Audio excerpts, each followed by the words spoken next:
बीज पौध का जन्म। प्रस्तुत पाठ वनस्पति जगत से संबंधित है। इसमें यह बताया गया है कि जीवों तथा वनस्पतियों में साधारणतया कोई अंतर नहीं होता। उन्हें भी अन्य जीवों की भांति भूख प्यास, सुख दुख तथा थकान आदि का अनुभव होता है तथा उन्हीं की भांति उनमें भी वृद्धि एवं विकास होता है, जिसका आभास हमें साधारणतः नहीं होता। मिट्टी के नीचे बहुत दिनों तक बीज पड़े रहे। महीना दर महीना इसी तरह बीतता गया। सर्दियों के बाद बसंत आया। उसके बाद वर्षा की शुरुआत में 2-1 दिन पानी बरसा। अब और छिपे रहने की जरूरत नहीं थी, मानो बाहर से कोई शिशु को पुकार रहा हो। और सोए मत रहो, ऊपर उठ जाओ, सूरज की रोशनी देखो। आहिस्ता आहिस्ता बीज का ढक्कन दरक गया। 2 सुकोमल पत्तियों के बीच अंकुर बाहर निकला। अंकुर का एक अंश नीचे माटी में मजबूती से गड़ गया और दूसरा अंश माटी बेध कर ऊपर की ओर उठा। क्या तुमने अंकुर को उठते देखा है? जैसे कोई शिशु अपना नन्हा सा सिर उठाकर आश्चर्य से नई दुनिया को देख रहा हो। पौध का अंकुर बाहर निकलने पर जो अंश माटी के भीतर प्रवेश करता है, उसका नाम जड़ है। जो ऊपर की ओर बढ़ता है उसे तना कहते हैं। सभी पेड़ पौधों में जड़ और तना, ये 2 भाग मिलेंगे। ये एक आश्चर्य की बात है कि पेड़ पौधों को जिस तरह भी रखो, जड़ नीचे की ओर जाएगी और तना ऊपर की ओर उठेगा। एक गमले में पौधा था। परीक्षण करने के लिए कुछ दिन गमले को औंधा लटकाए रखा। पौधे का सिर नीचे की तरफ लटका रहा और जड़ ऊपर की ओर रही। 2-1 दिन बाद क्या देखता हूँ कि जैसे पौधे को भी सब भेद मालूम हो गया हो। उसकी सब पत्तियां और डालियां टेढ़ी होकर ऊपर की ओर उठ आईं तथा जड़ घूमकर नीचे की ओर लटक गई। तुमने कई बार सर्दियों में मूली काटकर बोई होगी। देखा होगा, पहले पत्ते और फूल नीचे की ओर रहे। कुछ दिन बाद देखोगे कि पत्ते और फूल ऊपर की ओर उठाए हैं। हम जिस तरह भोजन करते हैं, पेड़ पौधे भी उसी तरह भोजन करते हैं। हमारे दांत हैं, हम कठोर चीज खा सकते हैं।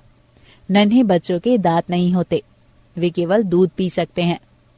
पेड़ पौधों के भी दांत नहीं होते, इसीलिए वे केवल तरल द्रव्य या वायु से भोजन ग्रहण करते हैं।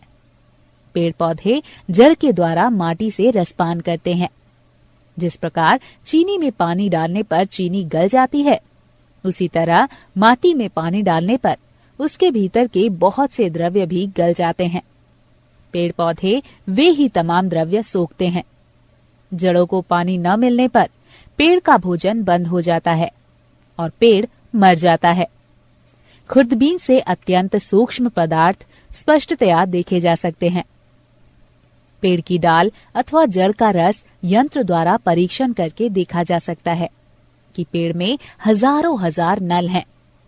इन्हीं सब नलों के द्वारा माटी से पेड़ के शरीर में रस का संचार होता है। इसके अलावा पेड़ के पत्ते हवा से आहार ग्रहण करते हैं। पत्तों में अनगिनत छोटे छोटे मुंह होते हैं। खुर्दबीन के जरिए अनगिनत मुंह पर अनगिनत होठ देखे जा सकते हैं। जब आहार करने की जरूरत ना हो, तब दोनों होठ बंद हो जाते हैं। जब हम श्वास प्रश्वास ग्रहण करते हैं, तब प्रश्वास के साथ एक प्रकार की विषाक्त वायु बाहर निकलती है। उसे अंगारक वायु कहते हैं।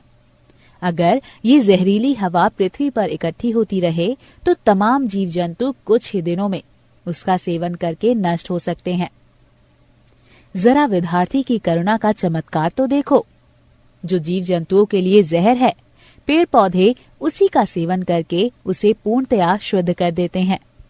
पेड़ के पत्तों पर जब सूर्य का प्रकाश पड़ता है, तब पत्ते सूर्य ऊर्जा के सहारे अंगारक वायु से अंगार निःशेष कर डालते हैं और वही अंगार पेड़ के शरीर में प्रवेश करके उसका संवर्धन करते हैं। पेड़ पौधे प्रकाश चाहते हैं। प्रकाश न मिलने पर ये बच नहीं सकते। पेड़ पौधों की कोशिश यही रहती है कि किसी तरह उन्हें थोड़ा सा प्रकाश मिल जाए। यदि खिड़की के पास गमलों में पौधा रखो तब देखोगे कि सारी पत्तियां और डालियां अंधकार से बचकर प्रकाश की ओर बढ़ रही हैं। वन अरण्य में जाने पर पता लगेगा कि तमाम पेड़ पौधे इस होड़ में सचेष्ट हैं कि कौन जल्दी से सिर उठाकर पहले प्रकाश को झपट ले। बेल, लताएं छाया में पड़ी रहने से प्रकाश के अभाव में मर जाएंगी, इसीलिए वे पेड़ों से लिपटती हुई निरंतर ऊपर की ओर अग्रसर होती रहती हैं। अब तो समझ गए होंगे कि प्रकाश ही जीवन का मूल मंत्र है। सूर्य किरण का परस पाकर ही पेड़ पल्लवित होता है। पेड़ पौधे के रेशे रेशे में सूरज की किरणें आबद्ध हैं। ईंधन को जलाने पर जो प्रकाश और ताप बाहर प्रकट होता है वो सूर्य की ही ऊर्जा है। पेड़ पौधे और समस्त हरियाली प्रकाश हथियाने के जाल हैं। पशु डांगर पेड़ पौधे या हरियाली खाकर अपने प्राणों का निर्वाह करते हैं। पेड़ पौधों में जो सूर्य का प्रकाश समाहित है वो इसकी तरह जंतुओं के शरीर में प्रवेश करता है। अनाज और सब्जी न खाने पर हम भी बच नहीं सकते। सोचकर देखा जाए तो हम भी प्रकाश की खुराक पाने पर ही जीवित हैं। कोई कोई पौधा 1 वर्ष के बाद ही मर जाता है, लेकिन सब पौधे मरने से पहले संतान छोड़ जाने के लिए व्यग्र रहते हैं। बीज ही पेड़ पौधों की संतान है। बीज की सुरक्षा और सार संभाल के लिए पेड़ फूल की पंखुड़ियों से घिरा एक छोटा सा घर तैयार करता है। फूलों से आच्छादित होने पर पेड़ कितना सुंदर दिखाई पड़ता है, जैसे फूल के बहाने वो हंस रहा हो। फूल की तरह सुंदर चीज और क्या है? जरा सोचो तो, पेड़ पौधे तो मटमैली माटी से आहार तथा विषाक्त वायु से अंगार ग्रहण करते हैं। फिर इस अपरूप अपादान से किस तरह ऐसे सुंदर फूल खिलते हैं? आपने कथा सुनी होगी स्वर्णमणि की, पारस पत्थर की, जिसके परस मात्र से लोहा सोना हो जाता है। मेरे ख्याल से माँ की ममता ही वो मणि है। संतान पर स्नेह निछावर होते ही फूल खिलखिला उठते हैं। ममता का परस पाते ही मानो माटी और अंगार फूल बन जाते हैं। पेड़ों पर मुस्कुराते फूल देखकर हमें कितनी खुशी होती है। शायद पेड़ भी कम प्रफुल्लित नहीं होते। खुशी के मौके पर हम अपने परिजनों को निमंत्रित करते हैं।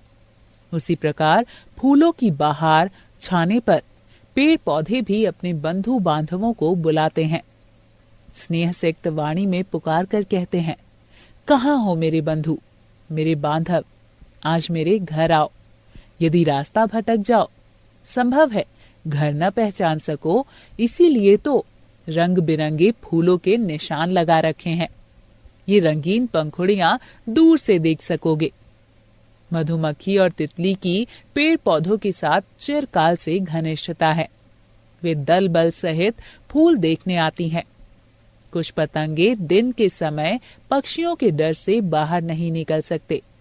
पक्षी उन्हें देखते ही खा जाते हैं, इसीलिए अंधेरा घिरने तक वे छिपे रहते हैं। शाम होते ही उन्हें बुलाने की खातिर फूल चारों तरफ सुगंध ही सुगंध फैला देते हैं। पेड़ पौधे अपने फूलों में शहद का संचय करके रखते हैं। मधुमक्खी और तितली बड़े चाव से मधुपान करती हैं। मधुमक्खी के आगमन से पेड़ पौधों का भी उपकार होता है। तुम लोगों ने फूल में परागकण देखे होंगे। मधुमक्खियां एक फूल के परागकण दूसरे फूल पर ले जाती हैं। परागकण के बिना बीज पक नहीं सकता। इसी प्रकार फूल में बीज फलता है। अपने शरीर का रस पिलाकर पेड़ पौधे बीजों का पोषण करते हैं। अब अपनी जिंदगी के प्रति उनमें मोह माया नहीं रहती। संतान की खातिर पेड़ तिल तिल कर सब कुछ लुटा देता है। जो शरीर कुछ दिन पहले हरा भरा था, अब वो बिल्कुल सूख गया है। अपने ही शरीर का भार उठाने की शक्ति क्षीण हो चली है। पहले हवा बयार बहती हुई आगे बढ़ जाती थी। पत्ते हवा के संग क्रीड़ा करते थे। छोटी छोटी डालियां ताल ताल पर नाच उठती थीं। अब सूखा पेड़ हवा का आघात सहन नहीं कर सकता। हवा का मात्र एक थपेड़ा लगते ही वो थर थर कांपने लगता है। एक एक करके सभी डालियां टूट पड़ती हैं। अंत में एक दिन अकस्मात पेड़ जड़ सहित जमीन पर गिर पड़ता है। इस तरह संतान के लिए अपना जीवन न्यौछावर करके पेड़ समाप्त हो जाता है। लेखक जगदीश चंद्र बसु।